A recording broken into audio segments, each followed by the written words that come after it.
Mesdames, Messieurs, bonjour. Bienvenue dans ce nouveau JT d'A-News Workwell, votre média d'information sur les nouveaux modes et lieux de travail. Et je vous propose de démarrer ce JT en nous rendant tout simplement à Hollywood, où le studio d'architecture chinois MAD Architects a dévoilé un design tout autant spectaculaire que futuriste pour son projet d'immeuble de bureau, opportunément et très humblement dénommé The Star. Il faut dire que les architectes ont fait preuve d'une créativité remarquable.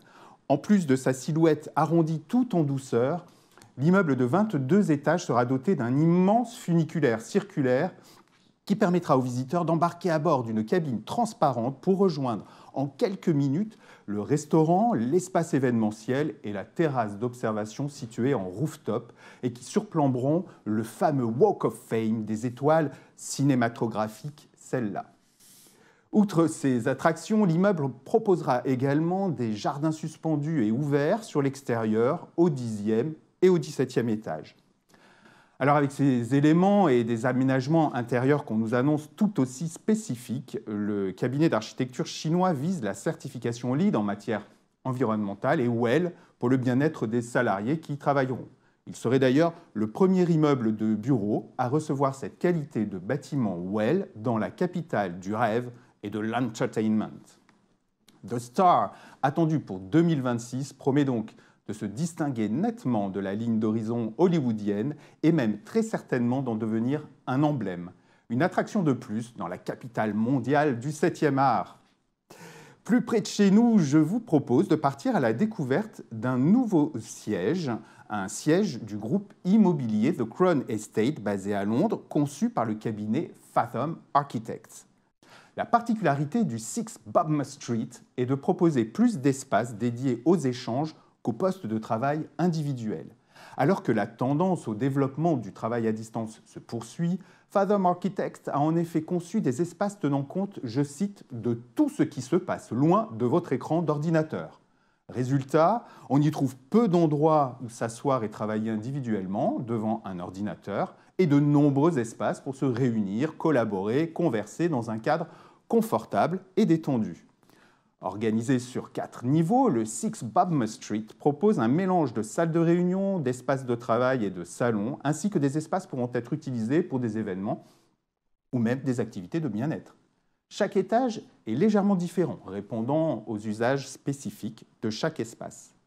Au rez-de-chaussée, par exemple, un espace d'accueil très esthétique jouxte un espace événementiel qui peut être utilisé aussi bien pour des cours de yoga, des expositions que des conférences. Les différents étages proposent une alternance de cabines et de salles de réunion, le second étage étant doté, lui, d'un vaste salon avec cuisine pour pouvoir prendre des repas en commun.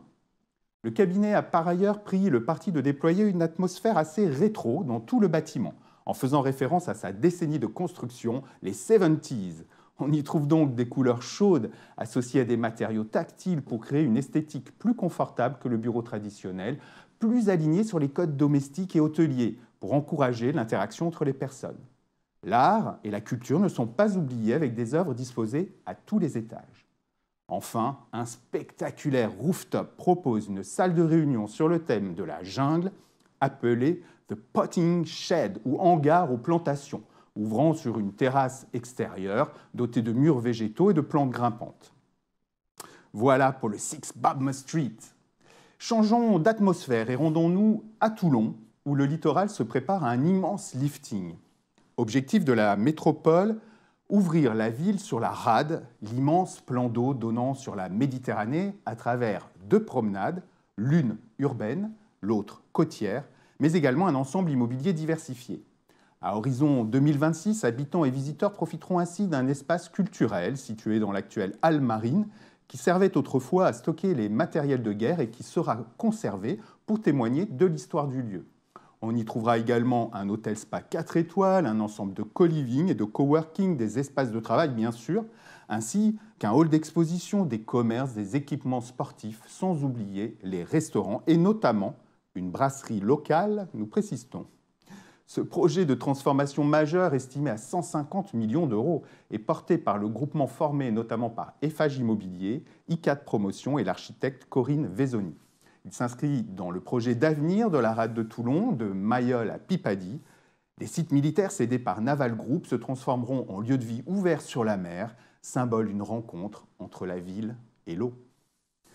Retour à Paris, à la Défense plus précisément, pour découvrir le futur campus cyber prévu à l'ouverture mi-février.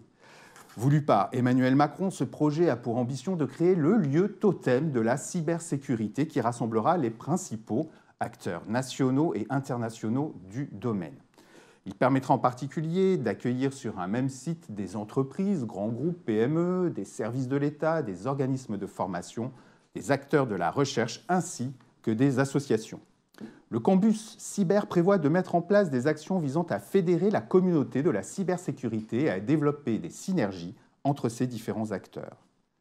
Ce sont les 26 000 m² de la tour Eria, située au cœur de la Défense, qui serviront d'écrin à ce campus.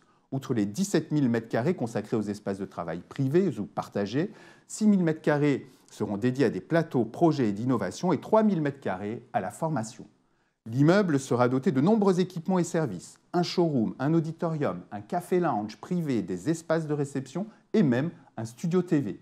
Côté technologique, des plateformes dédiées à l'intelligence artificielle, à la formation ou à l'entraînement des équipes de cybersécurité, un cyber range comme on dit, permettront aux futurs occupants de disposer d'outils dernier cri pour mieux nous protéger des menaces cyber dont les dégâts comme les cibles sont en pleine expansion. Imaginez qu'en 2020, le nombre des seules attaques au rançongiciel contre les entreprises et administrations avait ainsi bondi de plus de 30% en un an, avec des conséquences parfois considérables. Allez, pour terminer ce JT, je vais vous parler d'un sujet plus léger. Connaissez-vous l'ikigai ? Pour celles et ceux d'entre vous qui se demandent quelle mouche m'aurait piqué, je précise que ce mot japonais est l'objectif vers lequel chacun devrait tendre. Il s'agit littéralement d'une vie, le verbe ikiru signifiant vivre, qui vaut la peine, gai signifiant raison, sens. Trouver son ikigai, c'est donc trouver sa raison d'être, définir sa vie sur mesure pour avoir une raison de se lever le matin. Issu de la philosophie japonaise et apprécié des chantres du développement personnel, ce concept s'utilise lorsqu'un salarié s'interroge sur le sens de son métier et il connaît un certain succès par les temps qui courent. En effet, les périodes successives de confinement et d'éloignement de la vie de bureau ont eu une conséquence inattendue. Le recul forcé a permis à de nombreux salariés de s'interroger sur le sens de leur vie, y compris, bien sûr, leur vie professionnelle. Les effets de cette recherche accrue d'ikigai peuvent se déceler à travers certains chiffres d'enquête réalisés sur les conséquences de la crise sanitaire sur les salariés français. En septembre dernier, une enquête ADP montrait que la pandémie avait marqué un tournant dans les modes de vie et de travail des salariés français. Son impact est tel que 60% d'entre eux indiquaient avoir changé ou prévoir de changer leur mode de vie. Un chiffre qui grimpe chez les jeunes actifs, les employés franciliens ou ceux des secteurs des médias, de la finance ou de l'immobilier. Et oui, les envies de déménagement ou de création de son activité individuelle sont ainsi au plus haut, créant d'ailleurs un certain malaise parmi les DRH confrontés à des situations parfois complexes à gérer. Quoi qu'il en soit, je vous souhaite à toutes et à tous de trouver vous aussi votre ikigai. Merci de nous avoir suivis. À bientôt.